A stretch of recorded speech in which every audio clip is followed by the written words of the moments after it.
Hi friends, ఇది YSR colony, Jakkampudi YSR colony అంటారు. ఇది పాలపేట నుంచి 1 కిలోమీటర్ దూరంలో ఉంది. ఇలా వరద 10 సంవత్సరాల క్రితం ఒకసారి వచ్చింది, మళ్ళీ ఇప్పుడు వచ్చింది. ఇక్కడ వైఎస్ఆర్ కాలనీకి వరద రావడం ముఖ్య కారణం బుడవేరు కాలువ అంటారు. ఇలా వర్షాలు ఎక్కువయ్యి నీళ్లు ఎక్కువైతే బుడవేరు కట్ట తెగుతుంది. తెగడం వల్ల ఈ నీళ్లు వచ్చేస్తాయి.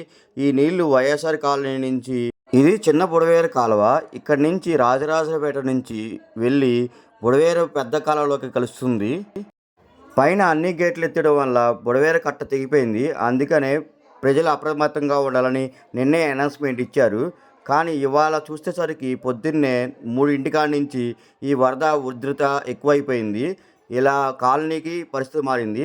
అందుట్లో ఒక పెద్ద ఆవిడ కాలు జారి వచ్చి ఇలా కొట్టుకుపోతుంటే ఈ కాలనీ వాసులు కాపాడుతున్నారు. చూడండి మీరే. ఇంకో అప్డేట్ కోసం ప్లీజ్ సబ్స్క్రైబ్.